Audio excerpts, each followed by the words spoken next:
I want to welcome everyone to tonight's presentation, our special monthly Diamond webinar. Our topic for tonight is attracting investors, how to attract, entice, get and keep investors on board for your business or real estate investments. And this is Dave Dubeau, publisher of Canadian Profits, and it's my pleasure to have a variety of guests on the call tonight. And I just want to welcome everybody. I see we've got people still coming in on the line. So just want to welcome everybody as they're coming in. So again, our topic for tonight, attracting investors, how to attract, entice, get and keep investors on board for your business or real estate investments. So shout out to July Ono. July, can you hear me? Absolutely, Dave. Glad to be here. Glad to have you on the line. I understand we had a few little technical difficulties, but we make do and we make it work one way or the other. So I appreciate you calling in on your cell phone. That's fantastic. We also have Russell Westcott. How are you doing, Russell? Hey, I'm doing well, Dave. How did you manage to get this powerhouse team all to free up this much time all together at one time? I know people in high places, I guess, Okay. and that would be you guys. So. Well, you're a guy we need to know. And we've got our good friend Paul Black here on the line as well. Yes, you do. I'm here. Fantastic. Good to hear you, Paul, all the way from Ontario. And I'm getting a text message from Ken Beaton saying, help, got three PCs tied up trying to get on the webinar. So Yes. Wagner will help him out, and we will get Ken Beaton on the line as soon as we can. So just let me, you guys that are listening in on this, you know, this is technology. You know me and technology. Let me give a little quick shout out that Ken's trying to get on, and we'll get Wagner helping him out here. 1 second, you guys.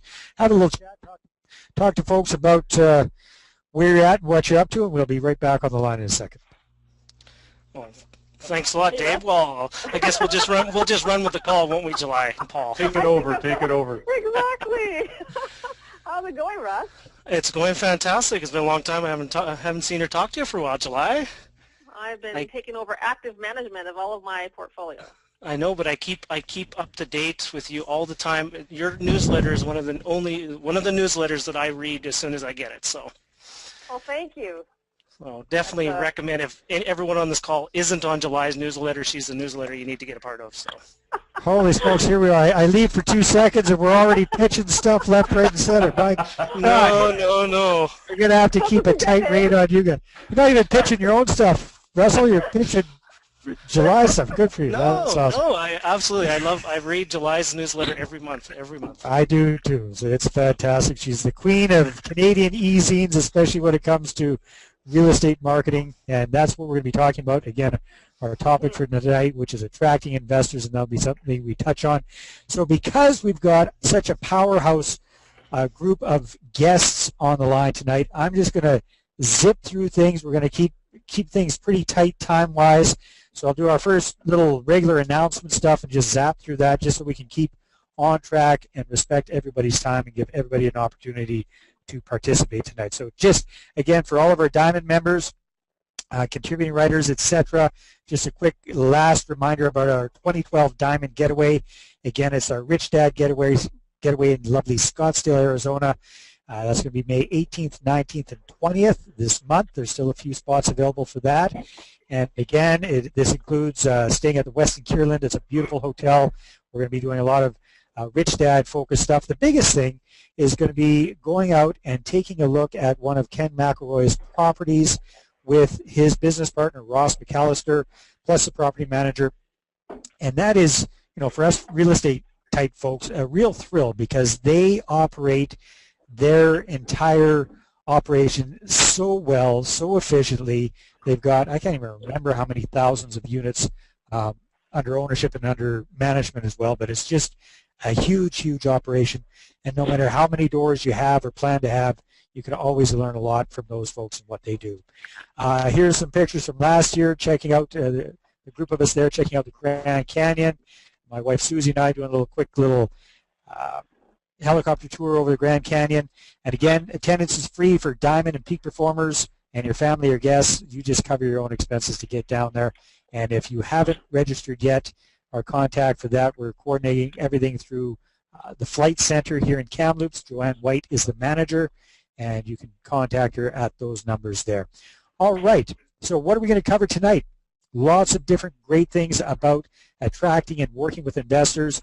Now, this is, all of our experts on the call tonight are real estate investors, but this applies equally as well if you're an entrepreneur, if you're in business for yourself. It's the same concept, so don't just get hung up on the idea of it being just for real estate investors. So we're going to talk about attracting investors, the basics and mindset, where to find investors, overcoming objections, top of mind awareness. That's what TOMA means, with your investors, how to be front and center in their consciousness, in their minds all the time.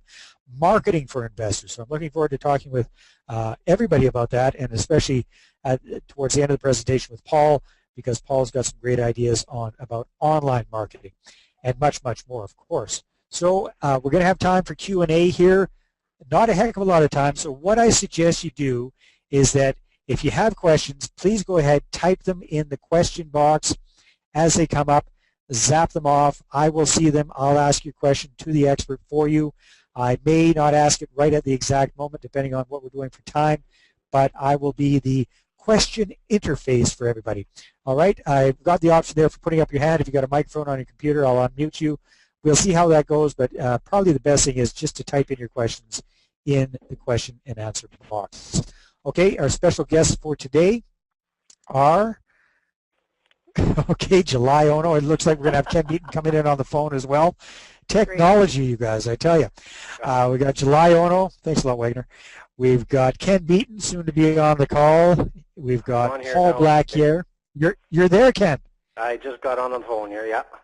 Yay. That is your melodious voice. Good to have you, my friend. Oh, and frustration. Welcome to my world when it comes to computers, but it's all good. We got you here. We got you here, and I am at the controls of the computer, of the webinar, so nothing should go wrong, right? It's your fault then. Okay. All right, and of course, Russell Westcott as well. Fantastic guest, and we'll get into a little bit about each one a bit more. So we're going to start with talking with July Ono. Ladies first, of course. And July, I've known you for years. I believe we first met. You've got this in your database, and we always have a little discrepancy, but I got to say you're right because you take better notes than I do. I thought we met in 2003. You've got down it was early in 2004, quite a while ago.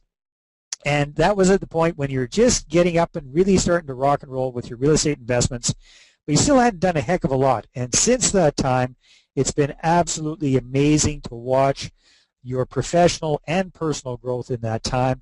We first met at a T. Harv Eker event, a Millionaire Guerrilla Weekend Business School, event. actually. There you go. And March 4th.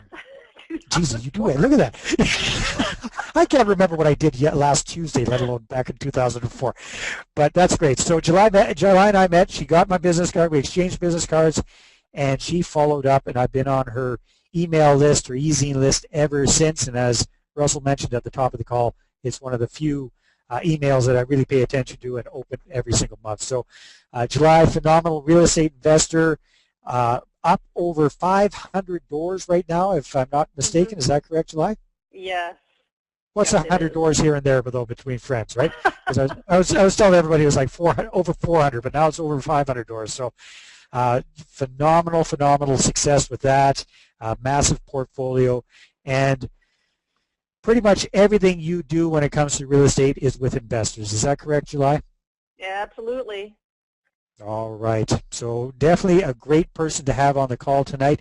She's a trainer, an author, a real estate investor, and the owner of On the Beach Education Corporation with her fantastic partner, Steve. Two phenomenal people, phenomenal trainers. And I'm just thrilled to have you on tonight's webinar, but also as one of our very valued contributing experts to the newsletter, July. So thank you very much for being on the call tonight. You're welcome, Dave. My pleasure. Okay, July. So we're gonna have fun with this because you're on the phone. I'm looking at everything. So, but your memory is very good. So if I mess up anything, I'm sure you'll catch me on that. It's so fine. we've got a lot of bullet points to go over, July, and unfortunately we don't have a heck of a lot of time. So if I have to kind of rush you along a little bit, please don't take any offense. It's just because we've got so much content and so many great experts on the call. I want to give everybody a chance. All right? Absolutely. Yep, let's go So for let's it. let's touch on your first point, which is talking about what is your money blueprint. I've found that people who don't have an appreciation for money, no matter how hard they try, they're just not going to attract it. And it's pretty easy. You just look at your bank account. Sorry. So how do you go from that negative to the positive? It's what you focus on. So when I hear rookie investors, especially speaking, I know within 2 minutes what their blueprint is, because if they're speaking negative language, debt language, no wonder they're not going to attract money. So are the people conscious of their language?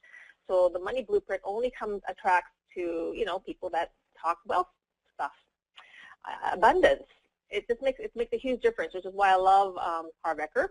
Maybe not him personally, but his programs really are useful and very helpful. Get you tracked onto. Don't think about. I was just training some guys today about. Don't talk about being debt free. Talk about how to become financially free. Things like that. And very good point.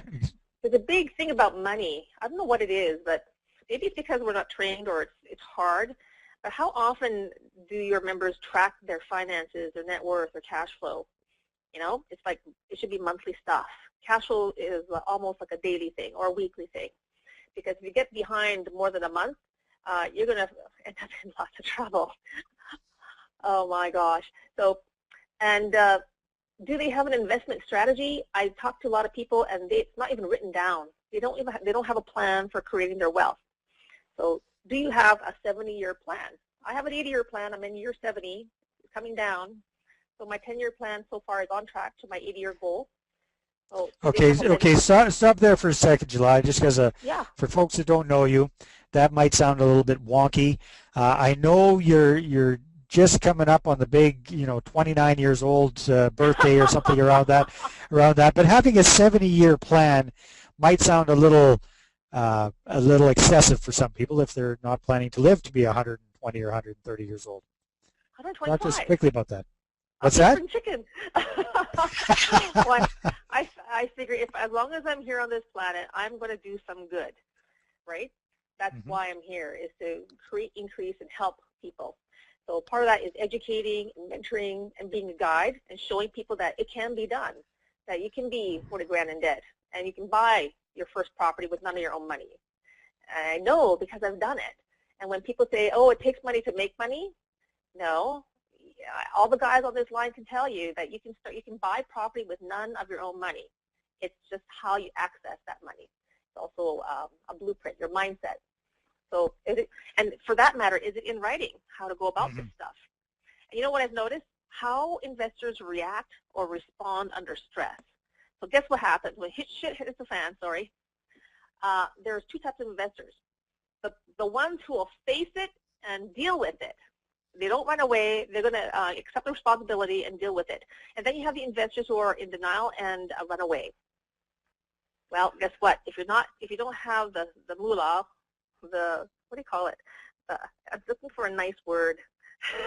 The moxie. Yes, thank you. If you don't have the moxie for it, the stomach for it, then money is not going to find you. You have to stand up for and fight for some of your investments. All right, very good. So talking about having an investment strategy written out, what do you mean by that? I mean, that's pretty obvious, but what exactly do you mean by that? Well, I'm not sure what would be an example of that? Okay, so let's say you're a rookie investor just starting out and you have no net worth and you have no network. How do you attract people? So for those of you out there right now, what I did was I took a wire-bound notebook and I flipped the first page and put it number 1. And on that page, I wrote down everything about the first deal that I went after, which was in a newspaper. I clipped the newspaper clipping out. I pasted it on there, and I called the owner and I asked a whole lot of questions about that property. So I basically went through 68 of these deals. So you can see my notebook, my handwriting notes, everything just stuck in these pages. I could show people that I'm serious. On this day, I was looking at this property. I did all this due diligence. It was a no. And I kept going, no, 67 times. That was 6 months of no's. At the time, it was kind of like, rejected. I felt, I'm never going to find a place. But I kept persevering until deal number 68 on my wire-bound notebook. I found a fourplex in Fort St. John. And the numbers told me, beyond a shadow of a doubt, this is the one. It's the deal of a decade. So I went to investors. I can show them my notebook. They can see that I'm a serious investor. I'm out there, hoofing it, making contacts, going out there and taking a look at stuff, asking the right questions. The questions were getting better and better the more experience I got, and it was easy to convince an investor to actually give me $48,000 based on my work ethic. I had proof, and also I taught them the 7 profit centers in real estate. You only had 6 back then, though. Well, I know. I have 7 now. Okay, I'm corrected. I'm sorry, July, but it shows that I pay attention. I had the course from that you and Darren put together. Yeah, exactly. No, that is what I want to point out is the fact that you started where you were. You just took action, massive action, started looking at properties, and even though you didn't have any physical track record of actually having bought an investment property, you didn't let that stop you. You got up and going and just showed the proof of how much work you put into it to get investors to feel comfortable with investing with you. So absolutely brilliant, and it's done you very, very well, that's for sure. So Shalom, I'm going to move on to the next thing after the plans here. So talking about how you react and respond under stress. So talk to us a little bit about that. Well, what's interesting is when a challenge or an obstacle comes along the way, the feedback that I hear from people is so-and-so just ignores me, or so-and-so does not call me back. No matter, I make all these phone calls, they don't call, or they make excuses, or there's all these lame things that happen. The bottom line is nothing being done. There's nothing proactive being done. They're in a reactive victim mode, both the investor and the person handling the deal, the managing partner. And so why do people like investing with me? I'm a no-nonsense, bottom-line person. If something's going to happen with my properties, I'm going to be out there in their face. Like, nothing is going to stop me from making sure that the property is being looked after properly. So that's why I lived in Thunder Bay on site for 2 years, because I want to make sure that the investment is being taken care of. And guess what? My investors have huge respect for that, because who in their right mind travels across the country, will live there to make sure that their investment is being taken care of? Exactly. And so, and I've had students and other people, calling me for mentoring, saying, I'm having a problem with this portfolio, and I'll ask the question, well, when's the last time you actually met face-to-face with the property management company or your manager? And the answer was never. So that's like unacceptable. You should at least, if you're having major problems, you have to be there in their face and let them know that you're not going to be off their back. You're going to be in their face until that is handled. And guess what? If it's not handled, you have to take over. That's the worst case scenario. If the property doesn't float by, are you willing to step in yourself? If not, what's your backup plan? You have to have backup plans. Very important. It's interesting to see when your first plan has no backup, then everything just falls apart, and then everybody's complaining. So guess what? There's no complaining in this business. It's only what are the solutions. You got to find them. Excellent point. So now your next point you've got, have you studied your ideal investor, and what is your list of criteria and why? So ideal investor, wouldn't that be anybody with the cash that can help me out with purchasing my next property? Absolutely not. I thought that might be your answer. I have turned down hundreds of thousands of dollars because, it's the person. I could tell. I go through an extensive vetting process, especially with strangers. I can spend upwards of 16 hours just interviewing someone over the course of a few weeks, right? And to just find out, are they the right person for me? Because this is more than a marriage. It's more than that. They are committing not just their own money for themselves, but they're committing their future generations' money too. So when someone comes to invest with me, it's a long-term commitment. I'm taking care of them in their retirement, and I'm taking care of their family and their family's family. It's like a generational thing. So there's a huge criteria for me that they must match my value system. Their philosophy has to align with mine, and they have to have a very their risk tolerance has to be such that they understand cash flow markets. It's not, I don't take flippers. And I don't really take on investors who think, okay, well, July, you just handle my money for me and I'm just going to ignore it. I need people vested in their money. They appreciate it and they manage it. Not someone who's going to forget about it and blame you the first thing something goes wrong. You know, those type of people? Yep. Yeah, for sure. So that's why when I find someone that meets my criteria, and it's very extensive, because the longer you do this stuff, the more specific you get with your investor profile. And so I know how old they are. I know how many kids they have. I know how much money they make. I know what kind of professions they're in. I know what kind of hobbies they have. And it's like, what kind of research have you done on your investor, your ideal investor, the person who's going to want to give you that specific amount of money for your investment? And you know what? My investors never call me. That's designed that way. They get their check every single month, and they deposit their money, and they're happy. And I have to force them to come to a party once a year. Okay. Where we but I thought you just I thought you just said that you wanted people that were vested with their money. They're really interested in playing a little bit more of an active role in the investment. Okay. That's right. So it's kind of I have my criteria. So and do you know what your top value is? Because people are attracted to your top value, and those investors will come to you because of that. And I think another major benefit to knowing exactly who your ideal investor is, July, is that it makes it so much easier to find more of them. Also, the thing is, birds of a feather, like they say, flock together. So once you find one like that, they tend to know more just like themselves. So absolutely, and it's happening. And the longer you're in the game, the more it happens. I have now more investors who want in, and I have to vet them now. But the process is easy because they're being vetted by someone that I already appreciate and respect. Mm-hmm. Exactly. Next point you've got is how often do you upgrade your business skills? What do you mean by that? Well, you can't just keep going through life just with the same old information and education. This is a fast-paced 21st century, and you have to always keep on top of these ever-changing rules. Like Russell Westcott is going to know all about this stuff, right? He's out there front and center with the RAIN Group. And legislation changes things. The way investors invest are different.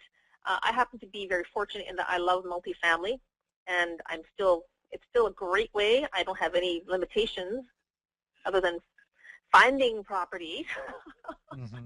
So that's why every year you should be at least planning 1 or 2 business courses of some kind, just to stay in the loop and stay current.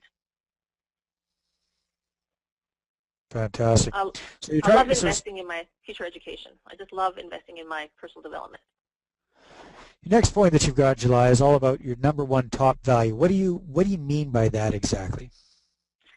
So what happens is I attract a certain type of person because they are attracted to the energy of my top value.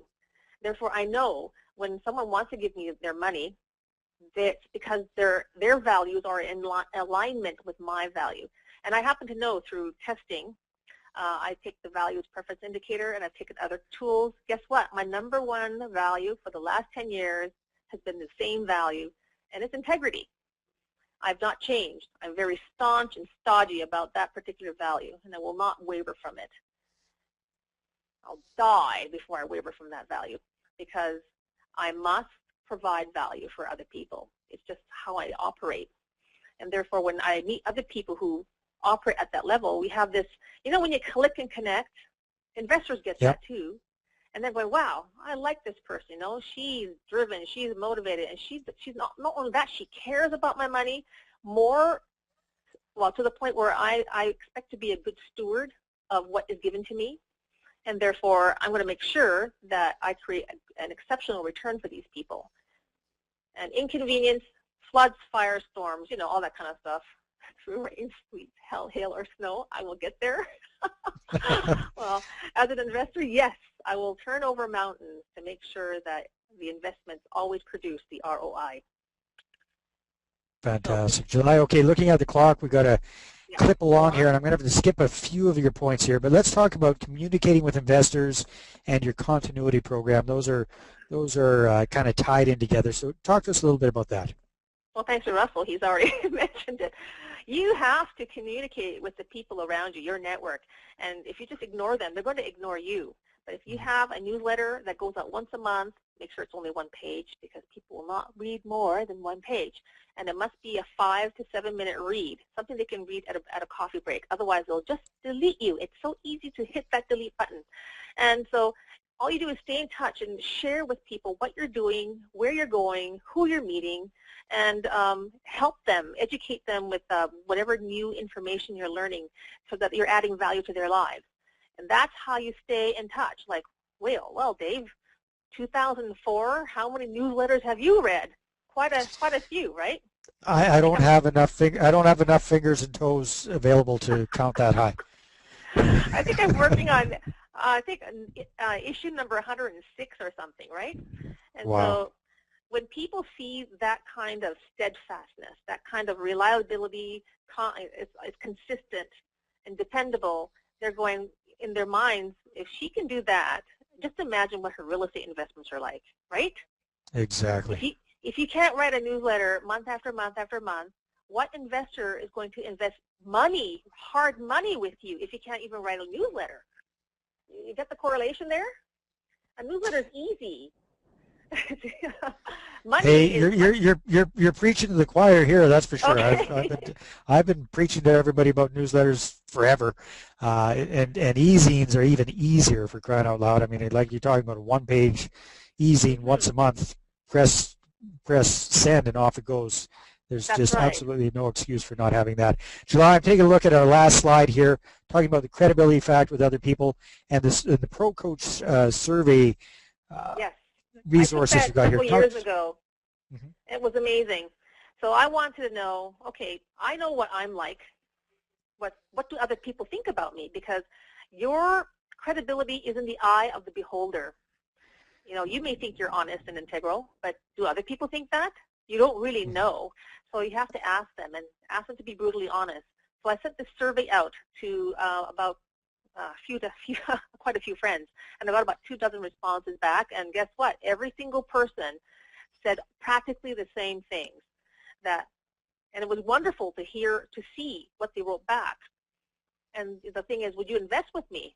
And the answer was unequivocally yes, they would, because of all the factors that they factored in. So the thing is, if there's any discrepancy between what you think about yourself and what the other person thinks, guess what? There's something you're doing or not doing that is having an effect in the other person, and the communication is, I don't trust you to give me my money because you're doing that or because your behavior is that. There's something, and you have to take a look at that and make some changes. Very good. July, thank you so much for participating in the call tonight. And I'm not kicking you off the line by any stretch. In fact, if you're able to be on for the rest of the call, that would be fantastic. And if people are interested in taking a look at your e-zine, finding out more about you, what would you have them do? Oh, thanks for that. Just go to my website, onthebeacheducation.com.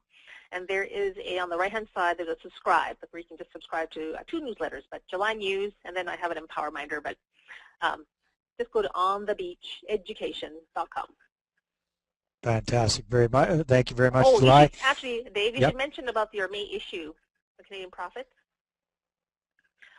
Exactly. We've got this much more fleshed out in the May issue of Canadian Real Estate Profits. So make sure you're on the lookout for that. Yeah, that's fantastic. It's also on the PowerPoint slide that I've got here, so all of our Diamond members can see it right away and check that out. So thank you very much for sharing that resource with us. And I'm just going to tell our other experts on the calls. We've got Russell and Ken and Paul. If at the end of our presentations, if anybody's got a comment they want to make about what the previous expert just talked about, this would be a good time for it. So any quick comments about what July was just talking about, you guys? Well, I was making some really good notes, Dave, and I'll tell you what, July has some fantastic things. I think everybody out there should take notes of what July talked about with her notepad and her notebook. She went to investors. She had a story and props and visual, and if you've ever seen July present, she's very outgoing, and you need to have a story behind you, and that notebook is part of her fabric of who she is. Wow, that's Excellent so point. good, Russell. I learned from the best. Thank you. Very good. All right. Thanks, you guys. Anything else? Ken, Paul, anything you want to chip in there? Well, I can just I concur with Russell, and I mean I've seen July several times, and always impressed with presentations. And I know she's very much about mindset, and a big follower of not only T. Harv but many others as well. And you know, we are like mine in a lot of ways, and mindset is a huge factor for you know, people's success in real estate, and wanting to invest with other people of like mindset is extremely important for me as well. Very good. All So, right. Dave, I just want to add one more thing. Something July said, Yeah. I always wrote down, something I learned very early on is the better you get at managing money, the more money you will have to manage. Yes. Excellent point, Russell. Excellent point. All right, let's move, taking a look at the clock, let's move right along. Mr. Ken Beaton. Again, I get to have fun with Ken because he's just listening in. He can't actually see the PowerPoint, so I can kind of make things up as I go along. I'm just praying you don't have any of those pictures up there. All right, so again, our good friend, Mr. Ken Beaton, again, a professional real estate investor, originally from near Ottawa, Ontario, now out in the beautiful province of Alberta, trainer, author, president of Fast Track Real Estate. Fantastic portfolio, very, very creative real estate investor as well. Good friend of mine. We've trained a lot of people in real estate investing, and they're doing very, very well. So Ken, appreciate having you on the call tonight. And let's jump right in and talk about your points. And again, looking at the clock, we're going to have to go through them fairly quickly. So the first point I've got up here is your fast track to experience. Be willing to virtually give away a deal just so you can get real-life experience and credibility. Talk to us quickly about that idea, Ken. Sure, absolutely. Well, at Fast Track, what we do is a lot of free events. And at these events, people have asked me to talk about joint ventures. And one of the things that I I'm usually sitting in front of a group of 10 to 15 people, so it's very intimate. And I'll go through this exercise where I'll tell everybody that they, first of all, they have $10,000 to invest. What are they going to invest in? And then we go around the table. And, you know, people are throwing out all kinds of things. Most of them are saying real estate. The one answer I'm really looking for is themselves and education. And then I take it to the next step where I then propose the idea that if I am the money partner and they are approaching me with an opportunity to invest with them, so they're bringing me the property, and they're going to, even if they're going to propose doing all the work, it's much what, you know, like what Russell does. You know, he talks about all the time where he brings the deals to the table and the investors bring the money to the table and they split it 50-50. Totally get that and understand that, and that's where most people go to automatically. And I do the same thing. I go around the table and I ask each one, what percentage of the deal would you be asking for if I'm bringing all the money and you're bringing all the deal? And the numbers usually hover around the 50% mark. Some of them are up as high as 80%, unbelievably, but usually around the 50% mark. And then I always select the one person who is the lowest, and hopefully they're down at least, you know, in the 20-25% range. And I explain to them my concerns, my issues. I don't care how much education you have. I don't care how much research you've done. Your first deal is your first deal, and I can guarantee you you're going to make mistakes. We all have. And it's not a matter of if, it's a matter of when. So why not make the, you know, I'm not opposed to you making mistakes, but I want to have the lion's share of the first deal. Once you gain that experience, then you can start to work your way up to that 50 percentile. And most people get it once I have them step into the investor's shoes. If it was their money, what would they want? And it's always interesting, you know, these same people who are wanting 50-60% of the deal, now when it's their money, they're wanting 70, 80% of the deal because it's their money and they see the risk. So it's very interesting when you flip it around like that. All right, so just get the experience first. So your point number 2 ties in very well with what July was talking about. And again, we're going to have a little bit of overlap here, so we won't beat it up too much, but we do want to touch it on there. So it's operating with integrity and making sure that your investor receives more than they expect. Under promise, over deliver. Quickly on that, Ken? Well, I mean, that point comes to, it means a lot to us because we have one particular deal where we have a couple investors, and they've invested a significant amount of cash. And, I mean, we're talking $100,000 plus each one of them. So it is, we take it very serious, and the property that we purchased, it is not performing to the level that we wanted. And I can very clearly remember the first quarterly meeting we were going to have with our investors, and we were not looking forward to it because, you know, what are we going to tell them? And it never entered our mind that we wouldn't tell them the truth, but it was not a pleasant conversation to have with the individuals, and we were expecting the worst. But the reality is, if we were honest with them and told them exactly what's happening and what the reasons are, no excuses, it is what it is, and that moving forward, you know, your cash flow, we're going to give you as close to 100% of what we projected, and we're not going to pay ourselves. So I don't care if I have to lose money in a deal, I will always make sure that my investors get their money back out of the deal, because there's nothing more important to me than my integrity and my credit, and without that, you're dead in the water. Very good. Point number 3, here's an interesting one, seeing that we're talking about working with investors, trying to get money from investors. Point number 3, Ken, you say never ask for money. What the heck is up with that? Never ask for money. What the heck are you talking about? Well, I've never asked an investor for money yet. And what I do, my personal why, what drives me is to teach and educate people, as you know, Dave, and that's my passion. And what I've discovered is the more I teach, the more I educate, the more money I make. And so the more I share with people, the more knowledge I share, the more they want to do things with me. So it's always been people approaching me to ask if they can invest with me. So I've discovered that if you approach somebody and ask them to invest with you, to me it's putting them on the defense, and you're on the offense. I mean, I'd rather just be sitting back and letting people come to me, and it's just a matter of perception how you do that. You know, just put it out there, and you know, educate. I love using the game cash flow because, again, it's a tool where you can educate people so that they see the benefits of it, and they ask, well, how can they do it? Oh, well, thank you for asking. That opens the door for the conversation, and then eventually you can suggest, you know, I have an opportunity if you're interested in. Does that make sense? All right, that's a very good point. I'm just going to open it up to all of our experts right here. That's kind of that is definitely an educational approach to raising money from investors, a very indirect approach. I think that a lot of people feel more comfortable doing it that way than directly asking for money. Is there also an element of covering your butt and not getting in trouble with the Securities Commission when a person does it that way? And what's everybody's point of view about that? Well, Dave, I can jump in here first. I agree 100% with Ken talking about the whole thing about attraction, not pursuit of the money.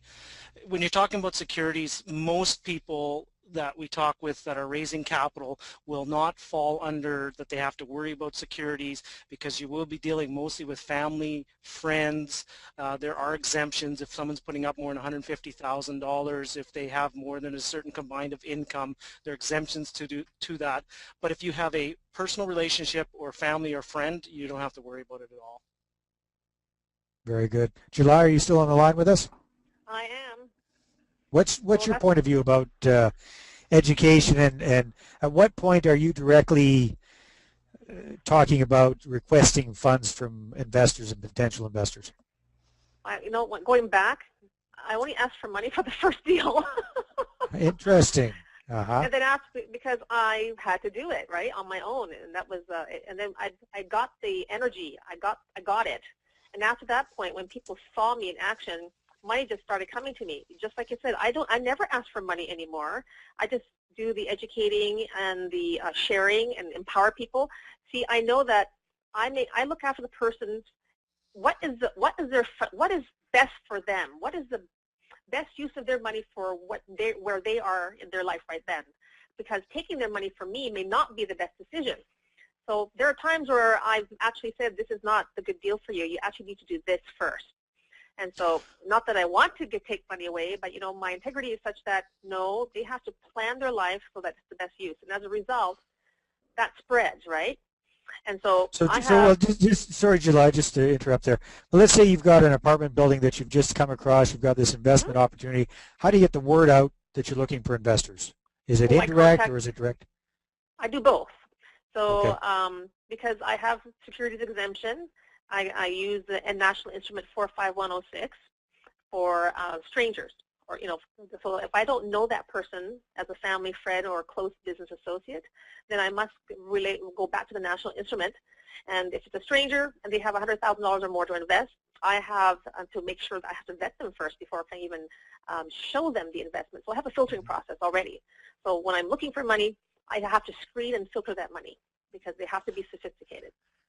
All right, very good. And Ken, I'll throw this back at you, buddy. So let's say you've got a deal on the go and you're looking for an investor. Are you still just doing the very indirect thing, or have you kind of got a short list of people who've put up their hand in the past, said yes, I want to invest with you, that you just go back and contact? How does it work? Yeah, I do have a short list of investors who want to work with me, who have said that if ever a deal comes along, certainly I'm in, but to be honest, at this point in time in my career, I'm not actively looking for properties, and I'm sort of doing it a little bit the reverse, where I've got a group of investors. We're putting a group of investors together, and once we pool the money together, then I'm going to go looking for the opportunity, and that'll give me the means to buy it, but it'll also give me, the idea of what I'm looking for, the size of what I can afford. Very good. Paul, anything you want to add in on this topic of never asking for money? Yeah, sure. I mean, I have probably since the beginning been taking Ken's approach, which is sort of the education approach. And just like Ken says, I find that the more you educate, the more you share with people, the more people will just come to you. So in the beginning, I used to actually post my deals and that sort of thing. And for years, I haven't done that. I haven't needed to, because I just offer free education. People are attracted to that, and after a while, they start approaching me. They're saying, I have money to invest, or I have RSPs, or whatever. So I totally agree with Ken's positioning on that.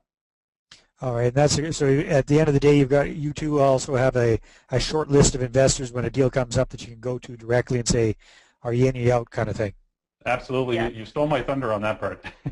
All right, so perfect. No, that makes a lot of sense. And I'll just throw in there, it's so smart because so many people are nervous about coming across as a used car salesman trying to pitch deals, pitch their opportunities, et cetera, et cetera. If you do the educational approach, that takes that completely away. And Ken, you and I have talked about this before. Believe it or not, we're both actually quite shy. We're not really networky type people. However, we enjoy speaking in public, which is kind of a paradox there. But the nice thing about doing that, speaking in public, educating, is people do come up to you wanting to get to know you and breaking the ice with you, which is just such a powerful way to do that and to attract investors. All right, very good. Ken, let's jump on to your next point here. Yeah, so this ties in nicely with, doing what you say you're going to do. Do what you said you're going to do, no matter how uncomfortable it makes you feel. So you talked about this as underperforming deal and how you had that difficult conversation with the investors.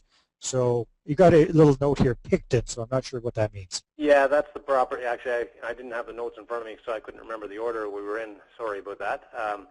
That's all right. Yeah, just to expand on that a little bit, I mean, it's underperforming, but we didn't over-promise from the very beginning, and we made sure that everybody was aware that as good as the numbers look, there's still an element of risk, and we don't know it's one of those things you don't know what you don't know, and this was certainly the case in this property. There was a lot of unknowns that we couldn't have known about just because of the situation was rather unique. And unfortunately, a lot of things popped up which caused the property to underperform. And from my perspective, it truly underperformed a great deal. But from their perspective, it was just slightly underperforming because I didn't overpromise to begin with. And then because it was underperforming, and we were able and willing to take zero cash flow from the property in this particular deal, we were able to subsidize their profits. And we're in the process of selling this particular property right now, and we'll make out very well in the end. And our partners were extremely comfortable with the deal through the past 5 years that we've been involved in this deal because we were open and honest. Yes, they were a little bit disappointed at times with the amount of cash flow, but in the end, each of them are going to be experiencing 30+% growth on an annual basis. So they're very happy with the end results. The annual results they were disappointed with, but we never I guess lied to them or misled them at all. It was always upfront, honest, as uncomfortable as it was, do it, and we actually have earned their respect, and they're more than willing and interested in investing in other deals with us. Fantastic. Your last point that we've got here, Ken, which we've already touched on as well, is identifying potential investors, start networking with them, play cash flow. It's a great tool to educate as well as a great conversation starter. Yeah, very quickly, what I do with the students before I even do any mentoring or coaching with them, I just have a conversation with them, and one of the things I have them do before we actually sit down and meet is create what I call an opportunity list. And that's, I mean, Russell touched on it there already. Most people are going to begin their investing career at least with their friends and family and people in their inner circle of influence. And it's amazing the number of people, how many people actually have in that circle that they don't recognize or identify. So I have them identify everybody they can think of that's close to them. And then I also have them identify how much cash they think they may have, whether it be equity, cash, RSPs, whatever it is, whatever they have. And all we're doing is identifying people to educate. We're not even going to go knocking on their door or approach them at the dinner table, the next family function, hey, Uncle Joe, would you be willing to invest in this amount, in this opportunity? We don't do that. All we're doing is we're identifying people that we can focus our education on, and these are the people that you're going to invite to the cash flow game. And before moving out west here, we were hosting cash flow games on a monthly basis, and actually Paul had come to a couple of the games.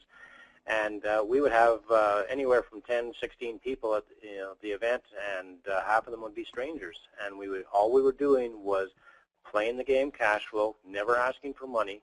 But I personally raised over $200,000 from just playing those cash flow games.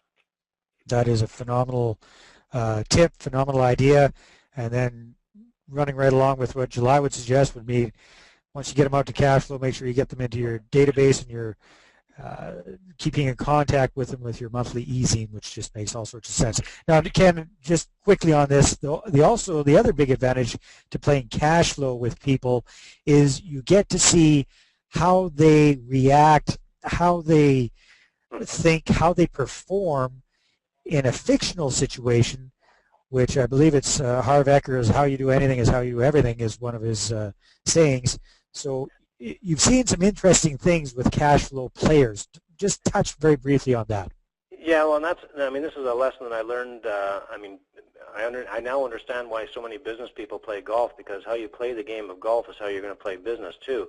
And it's the same thing with Cash Flow 101, or a cash flow game, period. How you play the game is how it's a pretty accurate reflection of how you play the game of life. And when I get people coming to play the game, I deliberately separate spouses in particular, because it's always interesting to see how one spouse will tell the other spouse how to play or what decisions to make. And you want to understand the person's personality and see how they evolve. If they've played the game 6 times and they're still playing it the same way, then they're not going to necessarily be a great investor for you. But if they've played the game and they've evolved to the point that they are learning and they're asking the right questions and they're starting to think differently, then these are potential investors. Now you just have to wait for the right opportunity to invite them into your investing circle. Excellent point. Thank you very much, Ken. If people would like to find out more about you or contact you, what would you like them to do? Well, at this point in time, the only email address I have available is my business address. So as you mentioned earlier, I have moved to out west here, and I'm operating Fast Track Real Estate. So if they want to contact me, they can contact me through that email address, which is ken.beaton, that's B-E-A-T-O-N, at fasttrackrealestate.com. A nice short one. Yeah, that's right. You can check the website out as well. So thank you very much, my friend. I hope you can stay on the line as well. Yep, hey, one sure. thing I would just throw out there, and what's everybody's opinion on this, but I think playing cash flow is an awesome idea.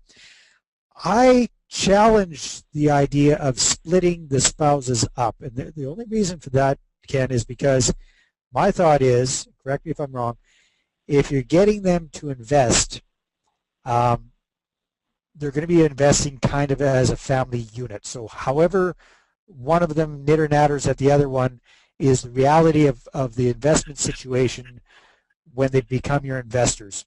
So would it not be better to actually have them play the game together and see how they interact? I would agree with that point if you're playing the game for the purpose of raising capital, and that's a very fair statement. So it all depends on the purpose or the intent of playing the game.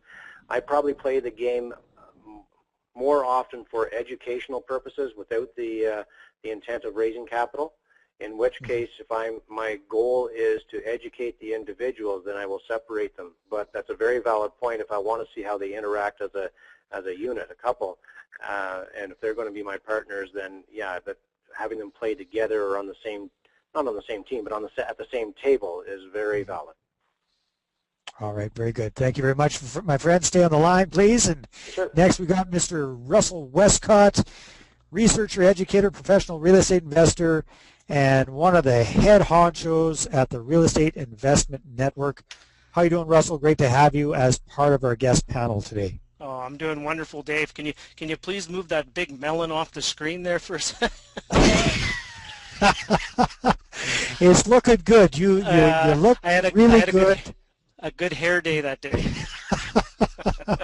You look fantastic, Russ. That's how I've known you all since I first met you. I believe that was back in 2003. So Absolutely. You suit it very, very well. So first thing we're going to touch on quickly is 14 never missed places to find investors. I've got your book up here, Real Estate Joint Ventures. I really want to highly recommend your book to everybody who's listening to this, all of our Diamond members. It is a phenomenal resource for you. Russell, I don't know if you know this or not, but I actually invested in your home study course like 2 months before your book came out. Don't regret it at all, but if you want a nice, good, concise version of the home study course, the Real Estate Joint Ventures book is phenomenal. So thank you very much for writing it. Oh, thank you very much. And also to echo a point that Ken had mentioned earlier about potentially doing something up front to get rewarded in the end. With this book, it took us over 2 years to write, and we donate all our royalties to Habitat for Humanity. So we literally worked for 2 years to get nothing in payment, but it does attract people to us through the education process. So. Oh, most definitely. All right, so let's jump right in and talk about our 14 places to find investors. So. Perfect. I'm going to go fairly quick here, so I'm going to get everyone to make sure you have a pen and paper. And when I talk about the 14 never miss places, I'm not talking about putting a bet on the Vancouver Canucks. I'm talking about things that'll actually work. So, yes. Ouch. Yes. So true it is. Right. First and foremost, team of professionals, people we deal with on a daily basis. You know, I'm known as the guy who gives some fantastic in the streets strategies at work. You know, if you're a lawyer, you're a pharmacist, you're a dentist, you're an optometrist, you're a doctor, all people that you work with, talking about your family, your friends, and a lot of people will say, well, you, Russ, you don't know my family and friends. Those are some of the worst people to be dealing with. I'll tell you what, you just never know if your family member has been living, or a friend has been living in their house for a past 10 years, I can almost guarantee you that they have enough equity built up in their home, if they've owned it for the last 10 years, that they have enough equity built up that they would have capital available to you. So just don't count them out yet. Other ones here, you can skip on to the next page. People we do business with, for example, mortgage brokers, property managers. My latest joint venture partner is my insurance broker. I was doing all these deals, insuring all my properties, and they said, well, hey, all these properties you're working with, that'd be something that I'd like to get involved with. So you just never know. People are drawn and gravitated towards people that take action. Referrals, all those people that I'd mentioned before. Let's say you talk to a person and you're doing a deal and they can't do a deal. Do they know anybody else? A RAIN member once told me a story. He was a drug rep with a national pharmaceutical company. He would talk to doctors all day long, and he'd say, well, do you know of anyone who would be interested in this deal? He was making a pitch, but also at the same time looking for referrals. My first joint venture partner was a coworker. This gentleman and I, we went for long hikes in the North Shore Mountains here in Vancouver in British Columbia, and take a guess what the conversation turned to. We talked about real estate, and I got to learn his story, everything about him, how he had bought a property when he first came out of high school. He had bought 3 properties, and in 15 years he had bought and owned free and clear 15 properties, plus at the same time he had over $400,000 saved away for an RSP account. And you would have never known this from this gentleman. Other places to go to, local investment clubs are fantastic places. For example, BNI.org or BNI.com, Business Networking International, is a place to find out the events like that Dave hosts, going down. Do you think there was any business done on your Phoenix trip when you went down there? People were talking deals all the time, getting together. Chambers of Commerce, the Rotary clubs, black tie fundraisers, wine tasting. Those are the kind of events where people that have affluence, sporting events, political fundraising campaigns. A good friend of mine volunteered his time to run the fundraising campaign for a local Port Moody political campaign for either it was a mayor or an alderman or something. And take a guess what he got to meet. He got to meet people that were donating money towards this political campaign. So he got to strike up a conversation with those people. A couple other ones I mentioned, BNI, Business Networking International. I believe Toastmasters is a fantastic organization for people to belong to. Now, one of the things I would say when you're joining Toastmasters, don't just join the closest one and the most convenient one. If you're in a very remote location, you may have only one opportunity. But when I joined my Toastmasters group, I phoned up the coordinator for the area and I asked them the question of which group would be the group that would have the highest entrepreneur level and highest affluence. And they said, well, naturally, that's the group that meets down in Falls Creek on Saturday mornings. So they were the ones. So take a guess which one I joined. I joined that had the greatest affluence. And take a guess what my presentations that I was working on was. It was on how to make money in real estate. So, hey, you are so, Russell, you're so much smarter than I am. I did the exact, I found the one that was closest to my house, most convenient for my schedule, and there went. I still managed to drum up some folks that I did business with, but yeah, that is definitely the more strategic way to pick your Toastmasters group, and your BNI group as well, any of those groups, Rotary clubs as well. So just think about it. Here I am with a group that has affluence and entrepreneurs, and they're giving me critique and feedback how to present my offer better. So now, not only that, Russell, I'll put a shout out for Toastmasters as well, because it is a phenomenal organization. And for everybody that's listening to this who's nervous about the idea of making presentations to investors, especially this educational presentation idea that we all agree is such a smart way to do it, a lot of people are just terrified at the idea of getting up in front of a group of people. Toastmasters is, bar none, by far, the best place to go for speaker training, where you can start from whatever level you're at, absolutely terrified.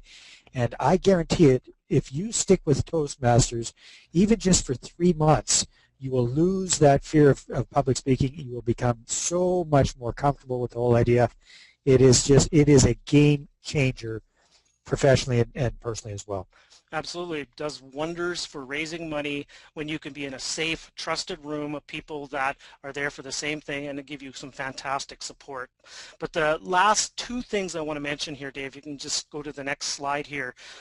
At the end of the day, joint venture partners, investors are everywhere. Look at this. On this park bench in front of a Starbucks coffee, this gentleman is making a presentation to this lady sitting on this park bench. You will be shocked at where you will find your joint venture partners. It's interesting. In July, I had mentioned a topic about sitting down and writing out your ideal joint venture partner, the characteristics, their hobbies, what they do. I did that exercise just about 9 years ago, and I even gave a name to my investor. I called them Joe Investor. And to date, I have 23 partners, 21 still, and 3 of my joint venture partners, sorry, 2 are named Joe and 1 is named Joseph. So it's not a coincidence. You found him, that's for sure. Well, okay, excellent, Russell. Him. You created him. You Yes. created Joe Investor. That is fantastic. Now, a big thing that people are worried about is overcoming objections. What if I make this presentation and they shoot me down? How do I overcome people's objections? well, I'll tell What you are the big 3? The big 3, I've written a report where I've identified 90% of all the objections you will hear, and I answered it, and I wrote scripts out for it. But really it comes down to the 3 big ones. The first one we always, if you're talking to investors and you're looking for capital, and you're not putting anything into the deal, and they're putting all the money up front, typically they will come back to you and they'll say, well, why aren't you putting any money in? And my first comment back always is, when did I tell you I wasn't putting any capital in? I didn't say that. What I've said is I'm not putting any of the initial capital up front. I am taking my time to go out and educate myself on my own dime. I am learning. I belong to this organization that supports me, and I can pick up the telephone and I got coaching on the spot. I am educating myself to be a world-class real estate investor. I'm not putting any money up front, but I'm putting in all the work. I'm prepared to work for 5, 6, 7 years, potentially for free, and I'm only going to get paid if you get your money back. Now, do you have some mutual funds? And they will say yes, and you say, do you ever ask your mutual fund salesman or mutual fund financial planner to put in any money into your investments up front? They don't, because I am going to work for free, and I only get paid once you get your money back, and I just get a little portion of it. Excellent point. Yeah, that makes all the sense in the world. And then what I usually will say, I'll usually end off with, by me not putting any of the investment capital up front, is that a deal breaker for you? And then I ended off with a closing question. I basically have had a little bit of a soft close in that. And then they will say yes or no, and then I will reassure them that after the initial capital is put up, I am on the hook for 50% of everything on this deal. If there's a cash call down the road, I will pay for 50% of the cash call, plus I will do all the work to fix the place, renovate it, and take care of all the details, and you have a partner in this business with you. Yeah, excellent. So do you have very many of them saying no, they don't, after you've explained it that way? Not, you know, people think that objections are really prevalent. You might get 1 or 2. If someone comes to me with all 3 of the objections that we're going to talk about today, I would seriously not do a deal with them. Really, because they weren't well filtered to begin with. That's one or 2 maybe, but not all 3. No, most people will see the value up front in what I do with the transaction. So that usually puts that aside of showing that I'm in this deal with them. I don't put any money up front. That's what you do. I take care of all the work, but I'm on the hook 50-50 with you after the fact. So fantastic.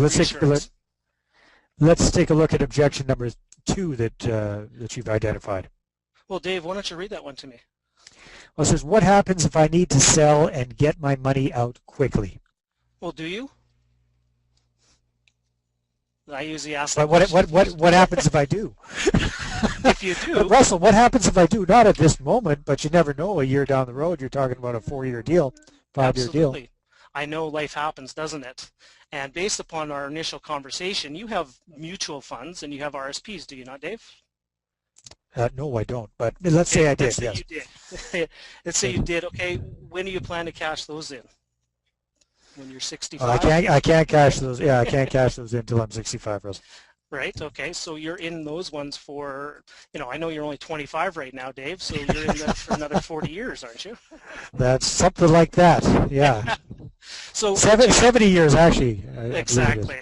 So what you've obviously demonstrated that you're a long-term investor, Dave. You have money invested in these RSPs that you won't be able to get the money out for at least another 10, 20 years.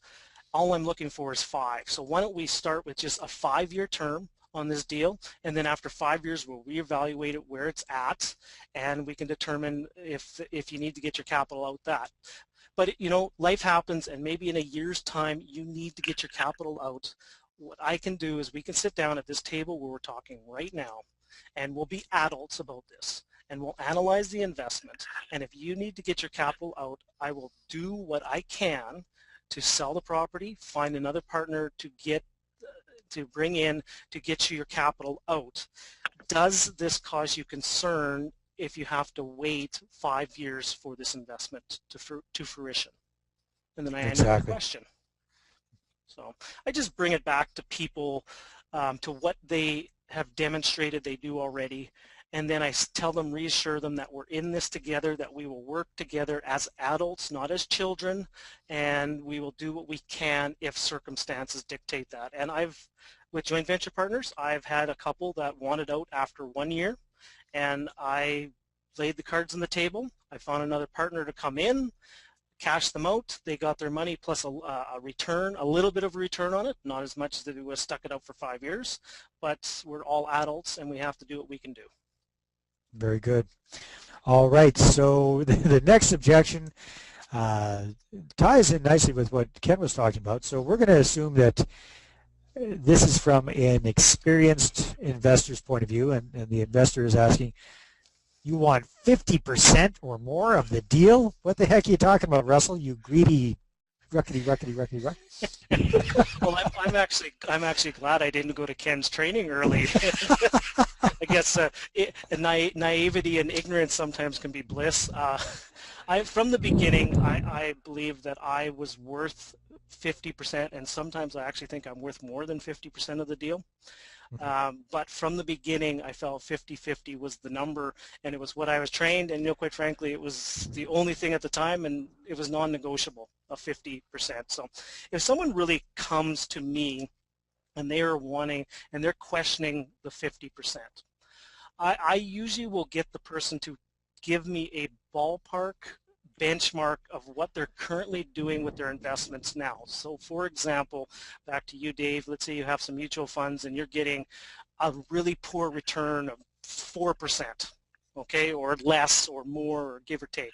And then I will come back and I'll say, Dave, so what if it came back that this investment we worked out to, you got a 10% return on your money? Would you be happy with 10%? Well, compared to what I'm getting, yeah, for sure. Absolutely. But what if I told you you only got 10% of the deal and I got 90% of the deal? Would you be unhappy with your 10% return on your investment? I wouldn't be as happy as if I had the 90%, that's for sure. Well, absolutely. But you were happy making 10, so really at the end of the day, the ownership position shouldn't matter. It's that you get your expectation, because in this transaction, I am going to do everything it takes to make this deal work. All you have to do is put up the money, get legal advice, and we meet once a year to go over the results. Upon sale, I give you all your money back first, and then I only get a portion of what you make. If you make nothing, I worked for free for 5 years and got paid nothing. I only make money if you make money. And quite frankly, if you can show me an investment that I will take 50% of the risk with you, after the initial capital is put up, I will put up any further capital of 50% of any cash calls going forward. I will work for free for 5 years, and I will only get paid if you make money. If you can show me an investment like that, I will sign up for it tomorrow. Very good. So I want to throw this out there that, yeah, Russell, you started from day one going for 50% of the deal, and you had it dialed in, and you're a very self-confident kind of individual. I think a lot of brand new investors as well that don't quite have that level of confidence. So I think there's also great validity in what Ken was talking about, starting with a smaller chunk of the deal until you build up that confidence, especially if you're working with an investor who has some sort of real estate experience and they're also helping you along the road. So I think both work, and it depends a lot on your personality and your level of self-confidence. Dave, within my own personal story, I absolutely had no other choice. I had never bought a piece of real estate. I had a large credit card bill. My back was up against a wall. I had no choice of making it work. I had no confidence. I was a basement suite renter paying $350 a month with a roommate when I bought my first property with a money partner.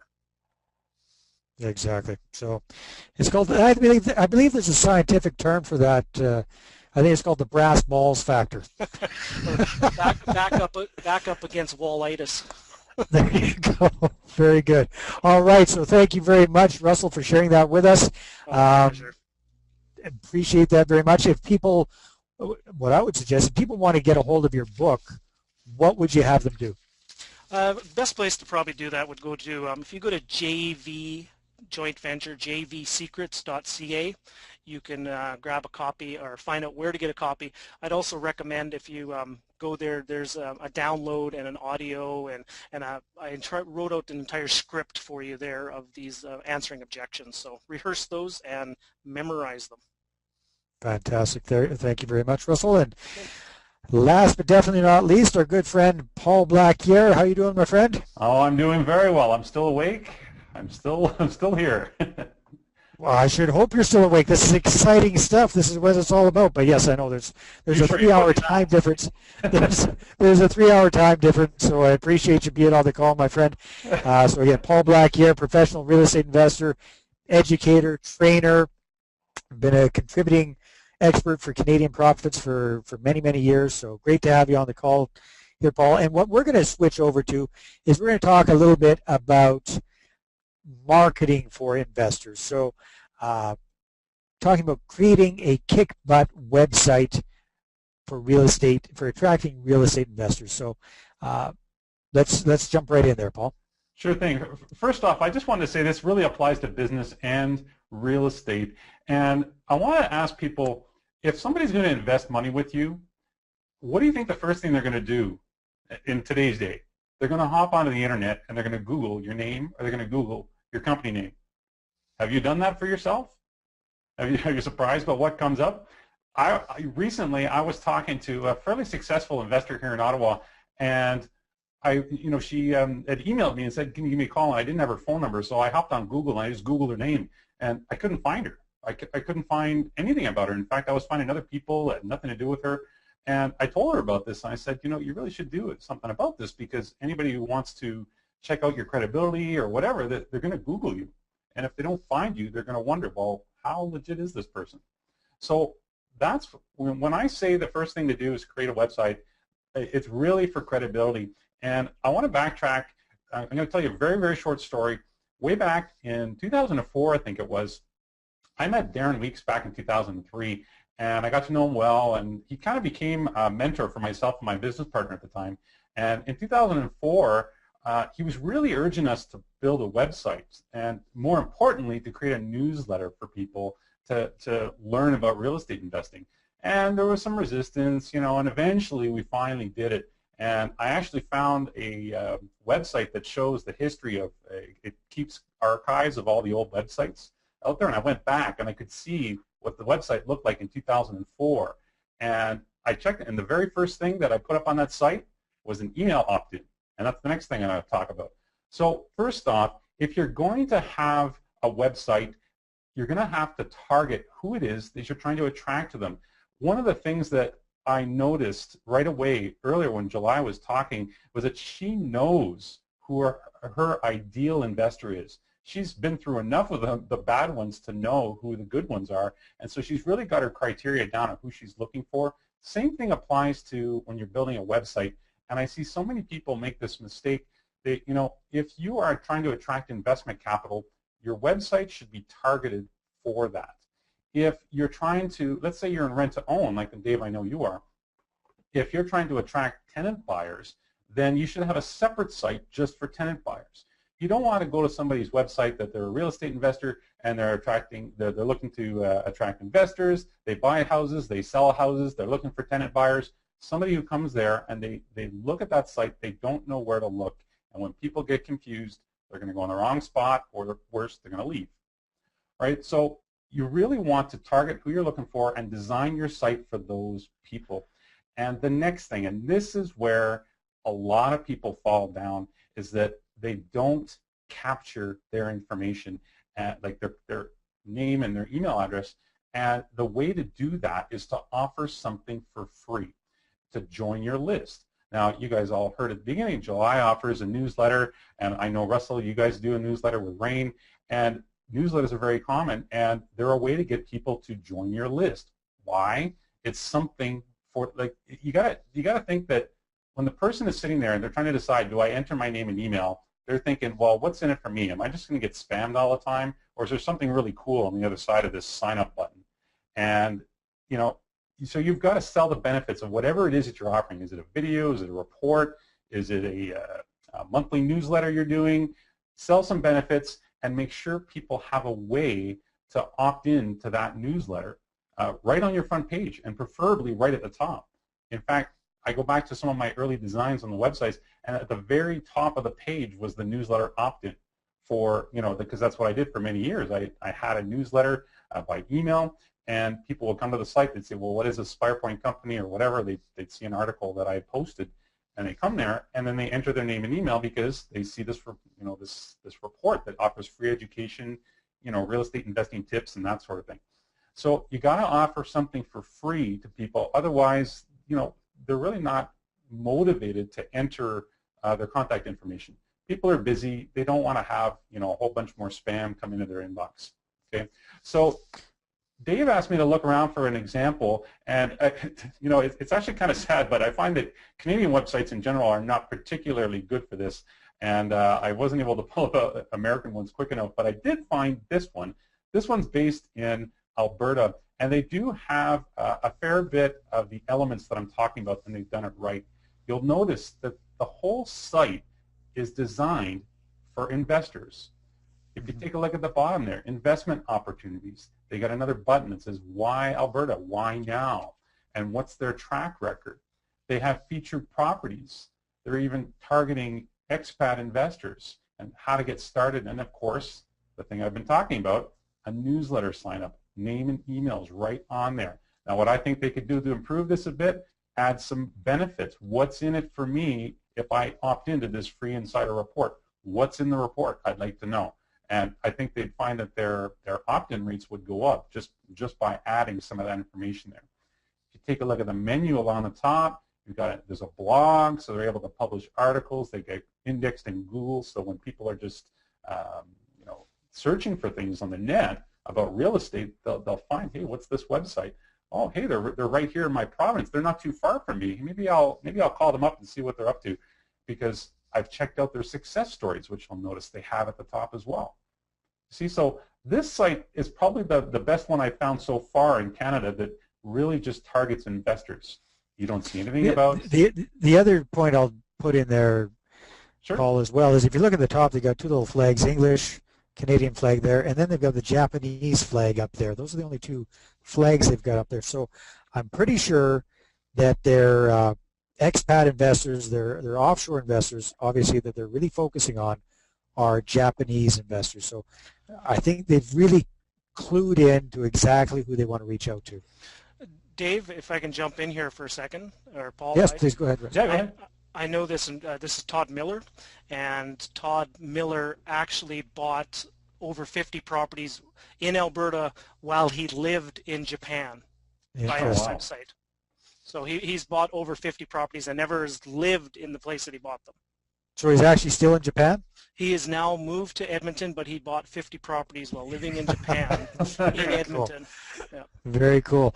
Well, you can tell Todd next time you see him that we featured his website on this presentation because we thought he did a good job. I agree with you, Paul.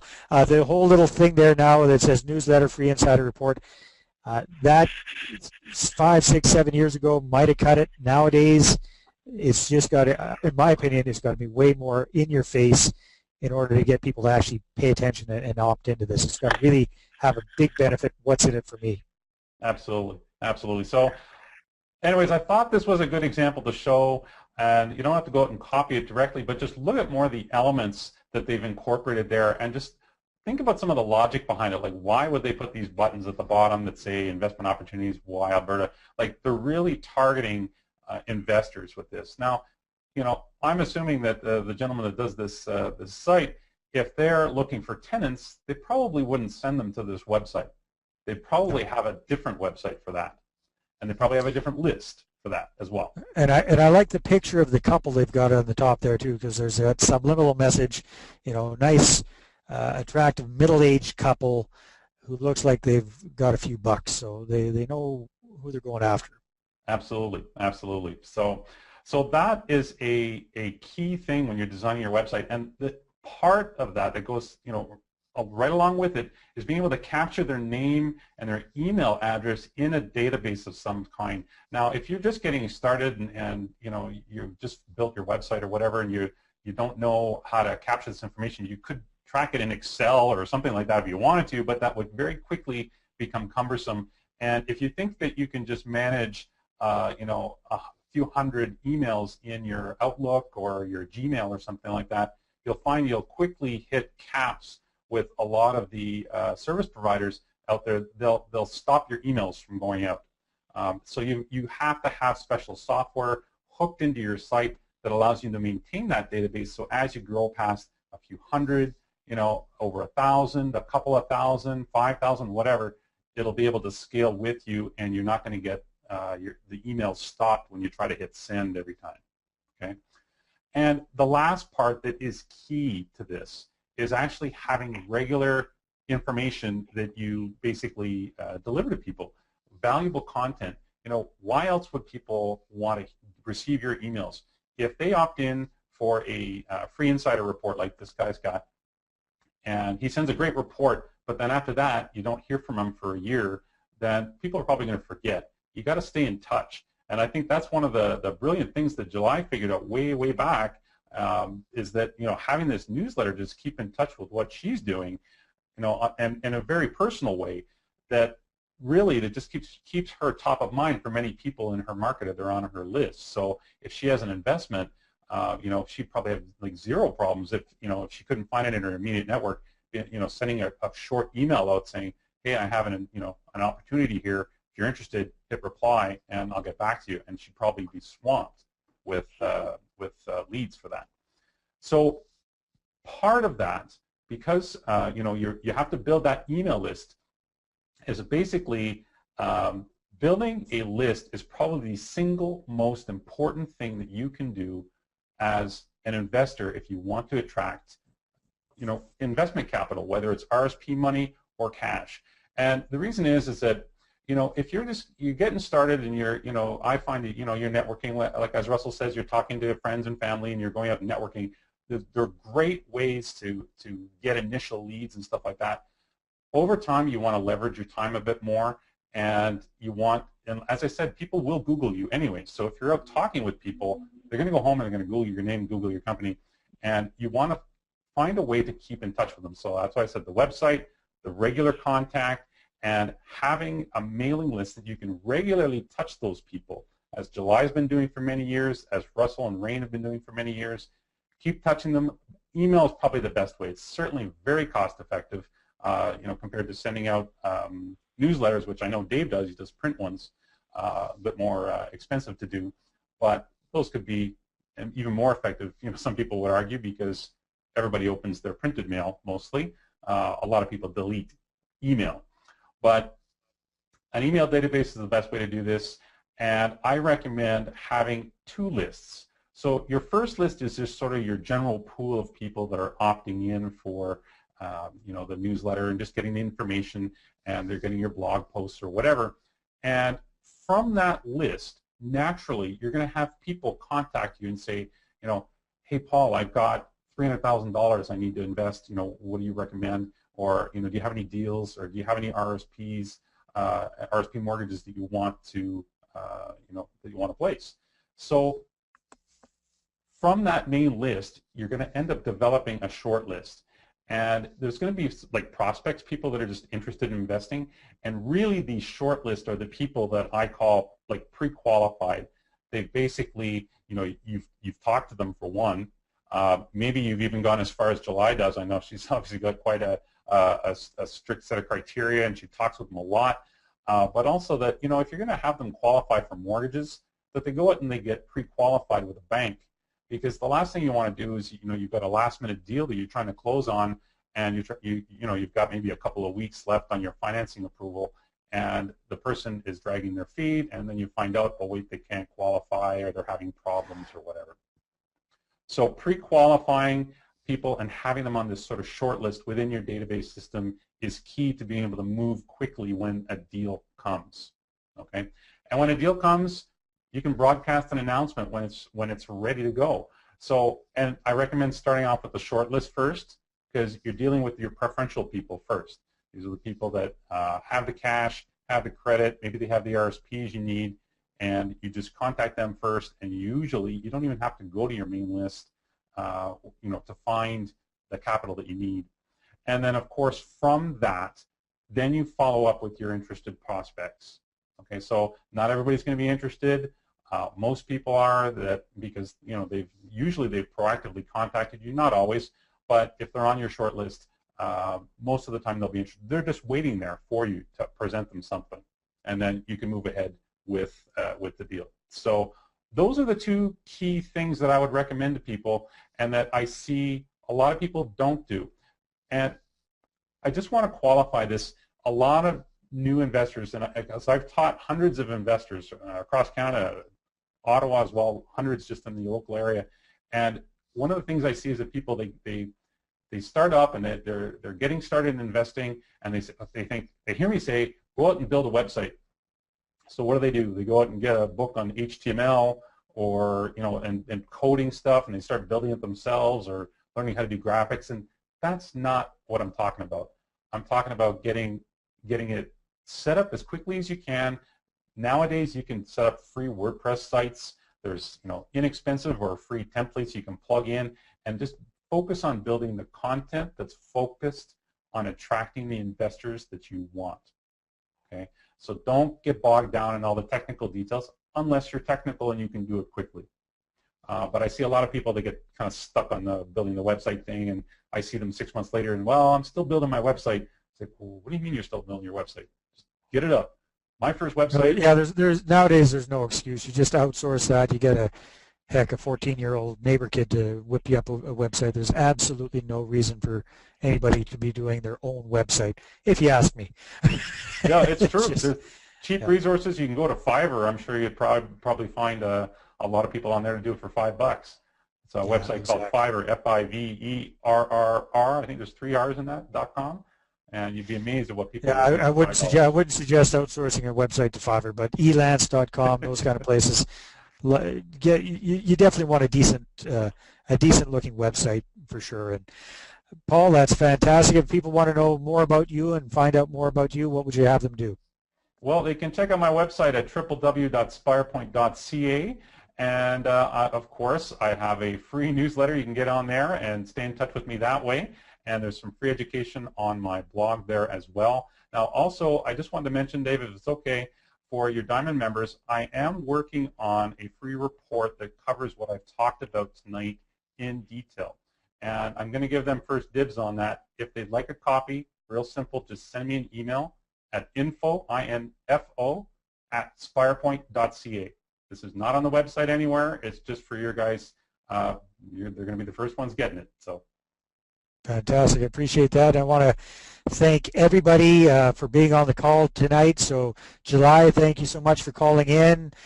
Ken as well, Russell, Paul, It's been fantastic. I've learned a lot. I've learned one big thing, and I just want to get an idea from our participants on the call tonight is, and you can do this by putting up your hands, who would like the idea of, instead of me kind of rushing people through this, if I did a specific interview with each one of our experts specifically on working with investors. If you'd like that idea, put your hand up. Let me know that you're into that idea.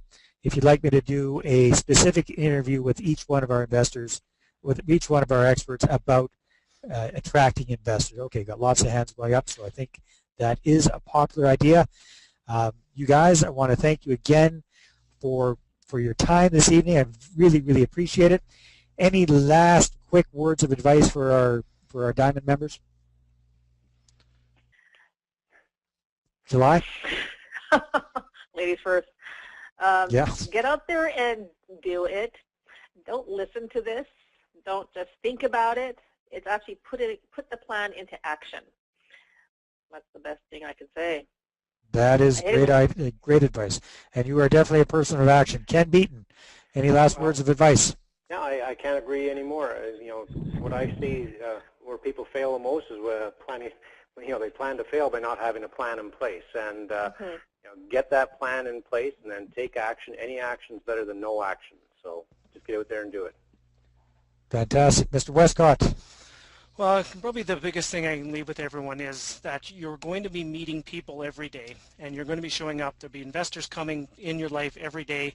The most important part is who you are when you arrive with that. So be a person of possibility, be a person of passion, be a person of integrity, trust.